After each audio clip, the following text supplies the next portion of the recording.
All right, one request we've had from a lot of our Monster Blog TV viewers is to go into a little more in depth about the tech aspects of these trucks, specifically safety gear. A lot of the TV shows you see today kind of glaze over stuff. Well, yes, they wear fire suits. Yes, they wear helmets. Yes, they have RIIs. Pretty much everybody that follows monster trucks knows that. So what I'm going to do, we're here next to Raminator 7, Mark Hall's ride. I know this one about as well as any other truck here on the track. So I'm going to take you and give you a little bit of a guided tour of some of the safety features on this truck that help keep the driver, the track crew, and the fans in the stand safe. One of the first things we're going to look at are the drive shaft restraints here on the front drive shaft. This truck, as all are required to have loops that go around the drive shaft area, both the yoke and the shaft itself. So that way if a U-joint or something was to break, the shaft was to come loose, come apart, it won't necessarily always keep the drive shaft in there, but it will at least dramatically slow that shaft down and just send it right to the ground or something rather than sending it off into the stands. It also has U-joint shields, 360 degrees around all U-joints on all driveline. A U-joint cap is small, but it can become a very high-speed projectile if it's not restrained. So those do a good job of taking care of that. You see some limit straps up here. That'll actually limit the drop that the suspension has. It will keep the shocks from pulling each other apart, and believe it or not, these shocks can have as much as 400 or even more pounds of nitrogen pressure in them, and parts of those shocks can become projectiles also. Now, it's kind of hard to see, but if you actually step around, you can see the wheel tether set up on the Raminator here too. That's becoming standard on most all monster trucks. In fact, some promoters are even talking about making it mandatory for the 2010, 2009 racing series, somewhere in there. In the event that a spindle should break, that wheel tether does a pretty good job of helping keep that tire from getting away from the truck too far. It might not necessarily always keep the wheel attached to the truck, but it'll at least dramatically slow down any speed that tire has. Now, you can't really see it very well. If you stick your camera up in through here or through the bottom, you'll see the Lenco transmission that the Hall brothers use. Only a few teams use that besides the Halls. But it's got a 360-degree transmission blanket wrapped around it. It's a blast-proof blanket that should keep any parts that come apart if the trans was to blow. Many automatic transmissions are required to have these as well. Some automatic transmissions, and we can take a look at one on Bounty Hunter, have actually a blast-proof housing with a shield inside, so they don't have to run a blanket. Those blankets can help contain heat, and sometimes that's not desirable. Now, obviously with a Lenco transmission, most guys aren't using any kind of a torque converter. They use a centrifugal clutch, and you can see attached right here to the transmission is a titanium bell housing that's also blast-proof, and it's built to SFI spec, has to be recertified once a year. And should any parts of that clutch come apart, that clutch can, as it's referred to in the pits, should do a pretty good job of keeping everything in there. That's critical with these centrifugal clutches because there's a lot of parts moving in there at very high speed. As we move around to the back, you can see more drive shaft and driveline restraints, U-joint shields. Here we have the side plate on the motor. What that would do is if the block was to become windowed, if a rod was to come out or something along those lines, this helps deflect parts back towards the motor, back towards the truck, send that stuff to the ground, keep it from shooting out towards people. As you come back around into the engine compartment and you look at the supercharger in there, you can see the blower restraint straps. In the event that the blower was, or the motor was to overpressurize, the blower was to come off, if the aluminum blower studs were to break, what that strap's going to do, those straps actually, are going to keep that blower tethered to the motor, but it's going to give that blower just enough room to lift off the intake manifold to relieve that pressure. Obviously, it's going to kill the motor. The truck won't be running, but rather than sending a blower way up into the air where it could become a dangerous projectile, those straps keep everything in check right there.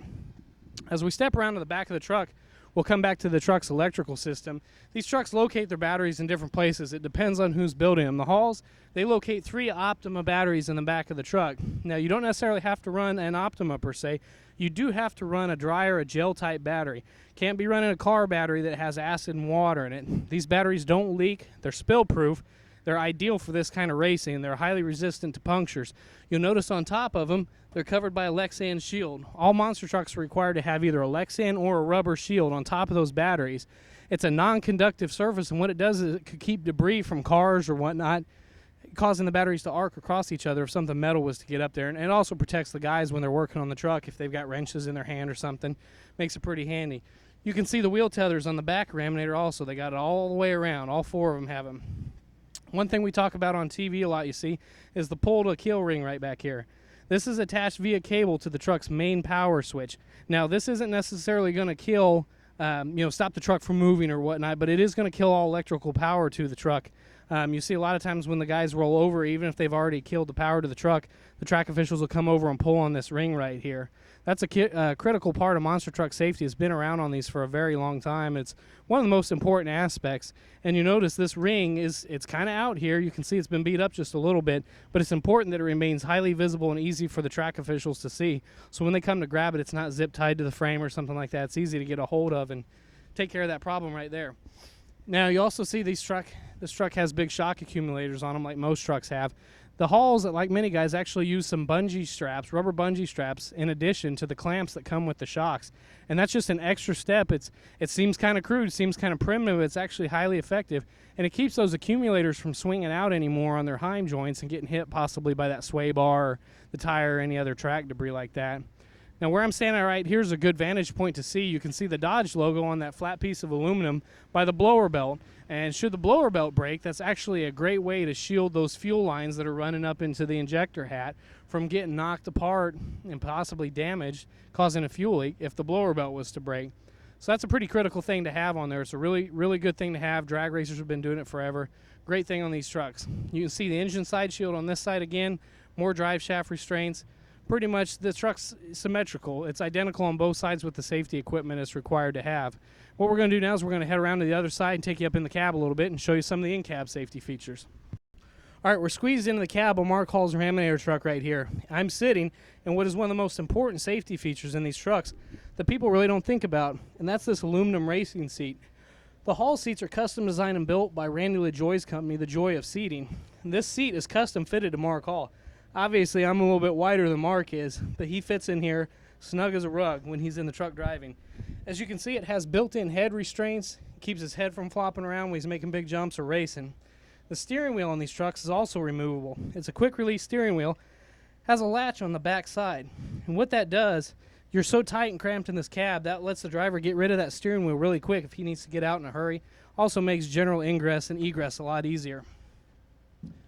Now, it's kind of tough for you to see, but over here you can see the kill radio box, the RII. That's the remote ignition interrupter right here. And what that does is it's wired into the truck's ignition system, and should the track official feel the need to activate that, he'll actually trigger that by a hand unit, and this receiver will pick up that signal and will kill the truck's ignition system. Right over here we have the shutoff switch for the Magneto. That's the ignition system on the Hall Brothers trucks. By pushing this red button in, that kills all power going to the ignition system on these. Obviously we have the fuel and the power shutoff switches as well.